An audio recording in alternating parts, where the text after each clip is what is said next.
I am for career ಚಾನಲ್ಗೆ ನಿಮ್ಮೆಲ್ಲರಿಗೂ ಮತ್ತೊಮ್ಮೆ ಸ್ವಾಗತ ಬಯಸ್ತಾ ಇದ್ದೀನಿ. ನೀವು ಈ ಚಾನಲ್ಗೆ ಸಬ್ಸ್ಕ್ರೈಬ್ ಮಾಡ್ಕೊಳ್ಳೋದಲ್ಲ ಇದ್ದರೆ ಕೂಡಲೇ ಸಬ್ಸ್ಕ್ರೈಬ್ ಮಾಡಿಕೊಂಡು ಮತ್ತಷ್ಟು ಉದ್ಯೋಗದ ಮಾಹಿತಿ ಪಡಿತಾ ಹೋಗಿ. ಇವತ್ತು ನಾನು ನಿಮಗೆ IBPS ಬ್ಯಾಂಕಿನಲ್ಲಿ ನಿಮಗೆ ಹಿಂದಿ ಆಫೀಸರ್ಸ್ ಪೋಸ್ಟ್ಗಳು ಏನು ಬಂದಿದೆ ಅದರ ಬಗ್ಗೆ ಮಾಹಿತಿ ಕೊಡ್ತಾ ಇದ್ದೀನಿ. ಹಿಂದಿ ಆಫೀಸರ್ಗೆ ವರ್ಷಕ್ಕೆ 16.81 ಲಕ್ಷ CTC ಇರುತ್ತೆ ಅನ್ನೋದನ್ನು ಅವರು ತಿಳಿಸ್ತಾ ಇದ್ದಾರೆ. ಅರ್ಜಿ ಸಲ್ಲಿಸೋದಕ್ಕೆ ಯಾವತ್ತಪ್ಪ ಲಾಸ್ಟ್ ಡೇಟ್ ಅಂದರೆ 15 ಜುಲೈ 2025. ಅರ್ಹರಿರುವವರೆಲ್ಲರೂ ಕೂಡ ಇಷ್ಟರ ಒಳಗೆ ಅರ್ಜಿಗಳನ್ನು ಸಲ್ಲಿಸಿ ಟೆಸ್ಟ್ಗೆ ರೆಡಿ ಆಗ್ತಾ ಹೋಗಿ. ಸೆಲೆಕ್ಷನ್ ಪ್ರೋಸೆಸ್ಗೆ ಬಂದರೆ online exam, skill test, item writing exercise, group exercise ಮತ್ತು ಪರ್ಸ್ನಲ್ ಇಂಟರ್ವ್ಯೂ ಅಂತ ಇದೆ. ಇದಕ್ಕೂ ಕೂಡ ನೀವು ತಯಾರಿ ನಡೆಸ್ತಾ ಹೋಗಬೇಕು. ಈ ವಿಡಿಯೋಗೆ ಲೈಕ್ ಬಟನ್ ಕೊಡೋದನ್ನು ಮಾತ್ರ ಮರಿಬೇಡಿ.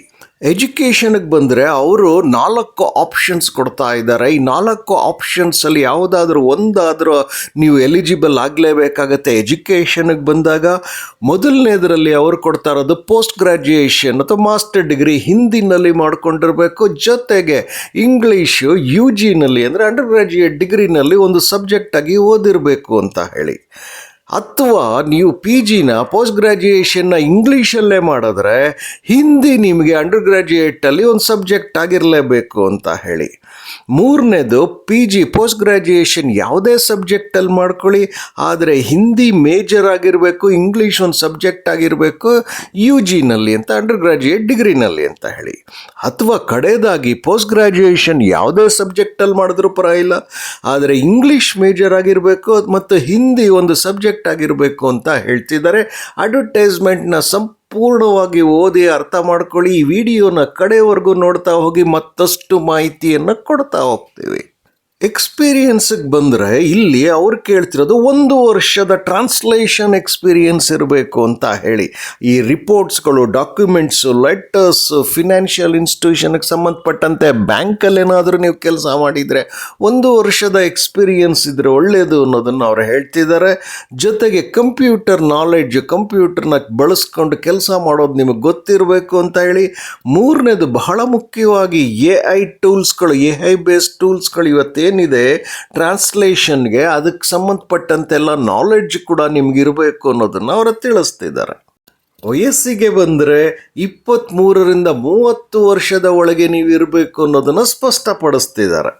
ಸ್ಯಾಲ್ರಿಗೆ ಈಗ ಆಲ್ರೆಡಿ ಹೇಳಿದ ಹಾಗೆ ಇದಕ್ಕೆ ಬೇಸಿಕ್ ಪೇ 44,900ರಿಂದ ಶುರುವಾಗುತ್ತೆ. ಇದಕ್ಕೆ ಇನ್ನು 10 ಹಲವು ಬೆನಿಫಿಟ್ಸ್ಗಳು ಸೇರುತ್ತೆ. ಈ ಬೆನಿಫಿಟ್ಸ್ಗಳು ಯಾವುದ್ಯಾವುದು ಅಂತ ನೋಡೋದಾದರೆ ಇಲ್ಲಿ PF ಎಂಪ್ಲಾಯರ್ಸ್ ಕಾಂಟ್ರಿಬ್ಯೂಷನ್ ಇರುತ್ತೆ, ಮೆಡಿಕಲ್ ಬೆನಿಫಿಟ್ಸ್, ಮೆಡಿಕ್ಲೈಮ್, ಜೊತೆಗೆ ಟೆಲಿಫೋನ್ ಬಿಲ್ ಮತ್ತು ನ್ಯೂಸ್ ಪೇಪರ್ ಬಿಲ್ ರಿಯಂಬರ್ಸ್ಮೆಂಟ್ಸ್ಗಳು, ಜೊತೆ canteen subsidy, performance linked incentives ಇರುತ್ತೆ, gratuity, superannuation, LTC, HTC, children's education subsidy, interest subsidy on housing loan, house rent reimbursement ಸ್ಕೀಮಲ್ಲಿ, ಮತ್ತು group personal accident insurance, ಹೀಗೆ 10 ಹಲವು ಬೆನಿಫಿಟ್ಸ್ಗಳು ಕೂಡ ಸಂಬಳದ ಜೊತೆ ಇರುತ್ತೆ. ಅಲ್ಲಿ DA, HRA ಎಲ್ಲ ಸೇರಿದ್ರೆ ಕೈ ತುಂಬ ಸಂಬಳ ಅಂತೂ ಬಂದೇ ಬರುತ್ತೆ.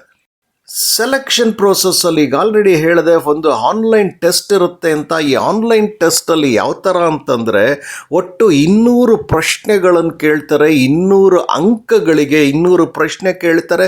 140 ನಿಮಿಷ ಅವರು ನಿಮಗೆ ಕೊಟ್ಟಿರ್ತಾರೆ. ಈ 200 ಪ್ರಶ್ನೆಗಳನ್ನು ಯಾವ್ಯಾವ್ದ್ರ ಮೇಲೆ ಕೊಡ್ತಾರೆ ಅಂದರೆ ರೀಸನಿಂಗ್ ಮೇಲೆ 50 ಪ್ರಶ್ನೆ ಇರುತ್ತೆ, ಇಂಗ್ಲೀಷ್ ಲ್ಯಾಂಗ್ವೇಜ್ ಮೇಲೆ 50 ಪ್ರಶ್ನೆ, ಜನರಲ್ ಅವೇರ್ನೆಸ್ಗೆ 50 ಪ್ರಶ್ನೆ ಹಾಗೂ ಹಿಂದಿ ಲ್ಯಾಂಗ್ವೇಜ್ಗೆ 50 ಪ್ರಶ್ನೆ ಇರುತ್ತೆ. ಆದರೆ ಅಂಕಗಳು ಮಾತ್ರ ಬೇರೆ ಆಗ್ತಾ ಹೋಗುತ್ತೆ. ನೀವು ನೋಡಿದಾಗೆ ರೀಸನಿಂಗ್ಗೆ 25 ಅಂಕಗಳಿದ್ರೆ, ಇಂಗ್ಲೀಷ್ ಲ್ಯಾಂಗ್ವೇಜ್ಗೆ 50 ಅಂಕಗಳು, ಜನರಲ್ ಅವೇರ್ನೆಸ್ಗೆ 50 ಅಂಕಗಳು ಹಾಗೂ ಹಿಂದಿ ಲ್ಯಾಂಗ್ವೇಜ್ಗೆ 75 ಅಂಕಗಳಿರುತ್ತೆ. ಹಾಗೂ ಸಮಯವನ್ನು ನೋಡಿದ್ರೆ ಬೇರೆ ಬೇರೆನೇ ಇರುತ್ತೆ. ರೀಸನಿಂಗ್ಗೆ 35 ನಿಮಿಷ ಇದ್ದರೆ, ಇಂಗ್ಲೀಷ್ ಲ್ಯಾಂಗ್ವೇಜ್ಗೆ 35 ನಿಮಿಷ ಹಾಗೂ ಜನರಲ್ ಅವೇರ್ನೆಸ್ಗೆ 20 ನಿಮಿಷ ಇದ್ದರೆ, ಹಿಂದಿ ಲ್ಯಾಂಗ್ವೇಜ್ಗೆ 50 ನಿಮಿಷಗಳ ಅವಕಾಶ ಕೊಡ್ತಾರೆ. ಒಟ್ಟು 200 ಪ್ರಶ್ನೆಗಳು, 200 ಅಂಕಗಳು ಹಾಗೂ 140 ನಿಮಿಷದ ಆನ್ಲೈನ್ ಟೆಸ್ಟ್ ಇದಾಗಿರುತ್ತೆ.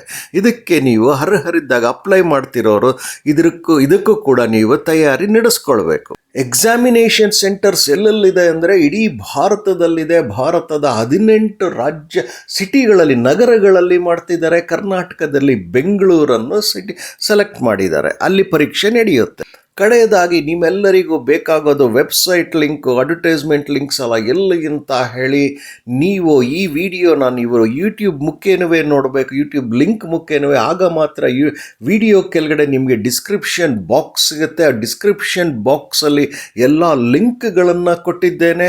ನನ್ನ ಒಂದು ಕಳಕಳಿಯ ಮನವಿ ಅಂದರೆ ಈ ವಿಡಿಯೋಗೆ ಒಂದು ಲೈಕ್ ಬಟನ್ ಕೊಡಿ, ಚಾನಲ್ಗೆ ಸಬ್ಸ್ಕ್ರೈಬ್ ಮಾಡ್ಕೊಳ್ಳಿ. ಹಾಗೂ ಬಹಳ ಮುಖ್ಯವಾಗಿ ಅಡ್ವರ್ಟೈಸ್ಮೆಂಟ್ ಲಿಂಕ್ಗೆ ಹೋಗಿ ನೀವು ಕನಿಷ್ಠ 2 ಬಾರಿ ಅದರ ಅಡ್ವರ್ಟೈಸ್ಮೆಂಟ್ ಓದಬೇಕು. ಆಗ ನಿಮಗೆ ಒಂದು ಅರ್ಜಿಯನ್ನು ಹಾಕಬೇಕಾದ್ರೆ ಏನೇನು ಕಂಡೀಷನ್ಸ್ ಇರುತ್ತೆ, ಫೋಟೋಗೆ ಅದು ಯಾವ ಥರದ್ದು ಇರಬೇಕಾಗತ್ತೆ ಅನ್ನೋದ್ರ ಜೊತೆಗೆ ಅಪ್ಲಿಕೇಶನ್ ಫೀಸ್ ಆಗ್ಬೋದು, ಸೆಲೆಕ್ಷನ್ ಪ್ರೊಸೀಜರ್ಸು, ಈ ಥರ ಎಲ್ಲ ವಿಚಾರಗಳ ಬಗ್ಗೆ ಕೂಲಂಕುಷವಾಗಿ ಮಾಹಿತಿ ಸಿಗುತ್ತೆ. ಇದನ್ನು ಯಾವತ್ತಿಗೂ ಮರಿಬೇಡಿ, ಅಡ್ವರ್ಟೈಸ್ಮೆಂಟ್ನ 2 ಸರಿ ಓದೋದನ್ನು. ಸೊ ನಿಮಗೆ ಗೊತ್ತಿದೆ, ಇದು ಹಿಂದಿ ಆಫೀಸರ್ ಪೋಸ್ಟು. ಬ್ಯಾಂಕ್ನಲ್ಲಿ ಸಂಬಳ CTC ತುಂಬಾ ಚೆನ್ನಾಗಿದೆ. ಹಾಗೂ ಬಹಳ ಮುಖ್ಯವಾಗಿ ಇದಕ್ಕೆ ಲಾಸ್ಟ್ ಡೇಟು ನೀವು ತಿಳಿದಿರೋ ಹಾಗೆ ಈಗ 15 ಜುಲೈ ಒಳಗೆ ನೀವು ಅರ್ಜಿಗಳನ್ನು ಸಲ್ಲಿಸಬೇಕಾಗತ್ತೆ. ಸೊ 15 ಜುಲೈ ಒಳಗೆ ಸಲ್ಲಿಸಿ ಅಂತ ನಾವು ತಿಳಿಸ್ತೇವೆ. ನಿಮಗೆ ಈ ವಿಡಿಯೋ ಇಷ್ಟ ಆಗಿದ್ದರೆ ಲೈಕ್ ಮಾಡಿ, ಚಾನಲ್ನ ಸಬ್ಸ್ಕ್ರೈಬ್ ಮಾಡ್ಕೊಳ್ಳಿ, ನೋಟಿಫಿಕೇಷನ್ ಬೆಲ್ ಒತ್ತಿ, ಹಾಗೂ ಬಹಳ ಮುಖ್ಯವಾಗಿ ಇತರರೊಂದಿಗೆ ಹಂಚಿಕೊಳ್ಳಿ. ಎಲ್ಲರಿಗೂ ಶುಭವಾಗಲಿ. ನಮಸ್ಕಾರ.